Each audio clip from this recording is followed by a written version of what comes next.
Kotuya everyone. Thank you so much for checking out my channel and this video series on Charles Soule's Light of the Jedi. My name is John, and I am a Star Wars scholar. I create content for Star Wars fans like you and me by discussing things like plot, themes, philosophy, styles, and everything else that makes Star Wars so amazing. My hope is to offer you engaging videos with stuff that we both love, and I really hope you take a moment to engage with me back. In this video, I offer my thoughts on the publisher's summary, so let's get to it.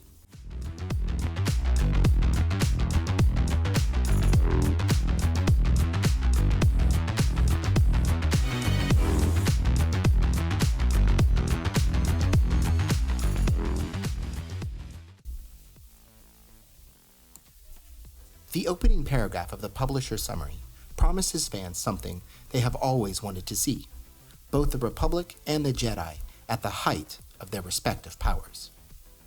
In the cinematic releases, the Republic is a form of government that is inert and inadequate.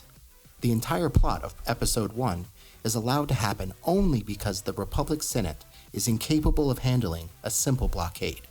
And we all know that the most powerful Sith Lord ever is manipulating the corruption that already exists. But here, the Republic is working as it was always intended. The idealized Republic that Padme, Bail, Mon Mothma, and Leia all dreamed of, fought for, and died for is in fact already a reality. It is not perfect because no government is perfect, but it is as democratic, as open, and as together as it will ever get. The opening paragraph is a bold statement that resets the common tropes of Star Wars. The Republic Senate, which we have only known as corrupt and inefficient, is here at the head of a flourishing galactic government that is not only at peace, but expanding into new regions of space. Instead of navel-gazing and trying to maintain what they already have, this High Republic is looking outwards, towards the stars in the hopes of discovery and dreams. The Republic itself, which we have only known as unsettled and selfish, is here in a time of true peace with true virtue.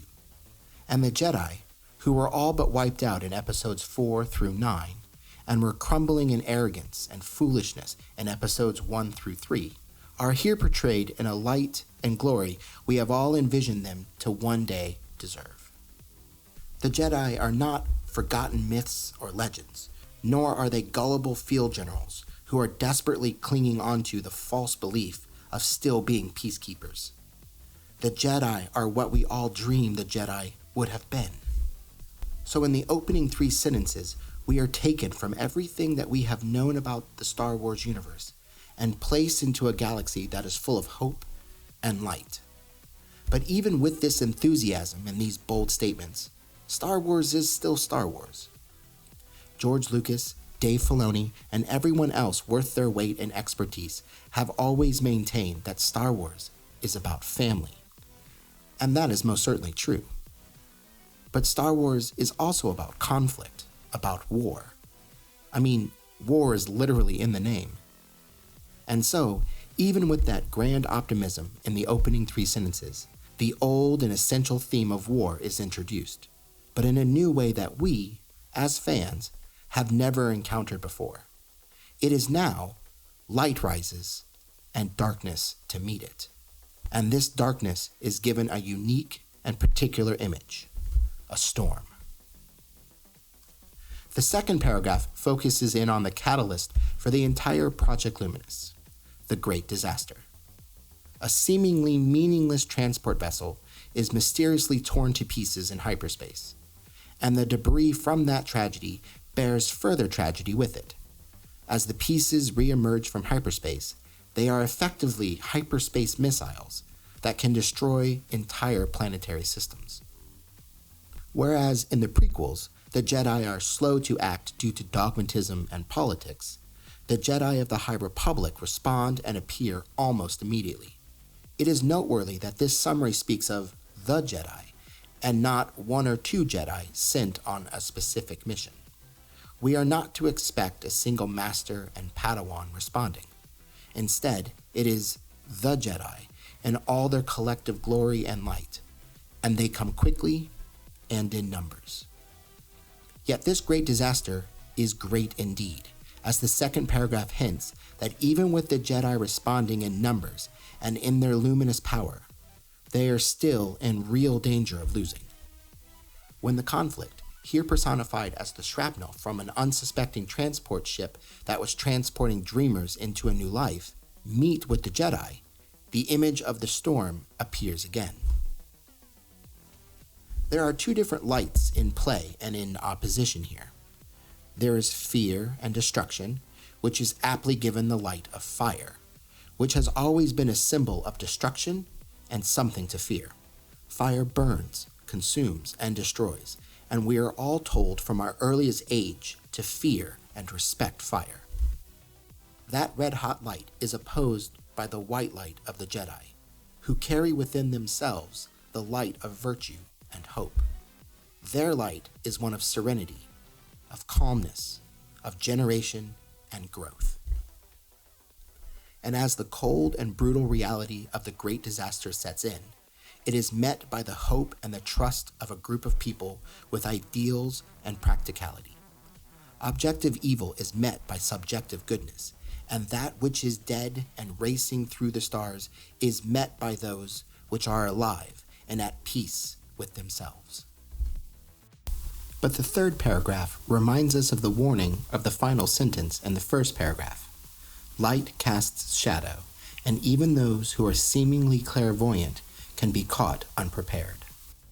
And in traditional and amazing fashion that Star Wars repeatedly and expertly exploits, we are given a complexity of evil and a dichotomy of dangers. In the original trilogy, the Death Stars and the threat of being hunted were the immediate dangers. In the prequels, the situation on Naboo, the Separatist movement, and the resulting Clone Wars were the immediate dangers.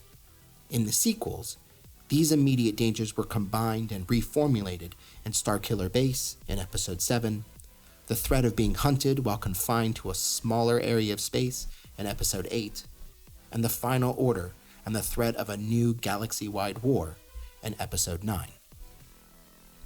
These immediate dangers are also personified in specific characters. Tarkin in Episode 4, Vader in Episode 5, and the Emperor in Episode 6, Maul in Episode 1, Count Dooku in Episode 2, and Chancellor Palpatine in Episode 3, Kylo Ren in Episode 7, Snoke in Episode 8, and the Emperor in Episode 9. Yet, behind these immediate dangers and threats that drive specific stories, there is also greater evil and danger. This evil and danger is symbolized in the dark side, in fear and distrust, and in the threat of loss and death of loved ones and oneself. This publisher summary points directly to this thematic element inherent in all of Star Wars, and indeed in every great story. There is always some greater, usually incorporeal, evil behind the immediate danger that drives the plot. And this greater danger, this more complex evil, is not only out to destroy lives and take life, nor is it only out for political or social power. This distant but distinct evil, greater than any Death Star or any war, seeks to take virtue, hope, and trust and destroy true light, and replace them with vice, hopelessness, and fear, and bring in true darkness, not of a single day or of a single life, but a reality that is itself dark.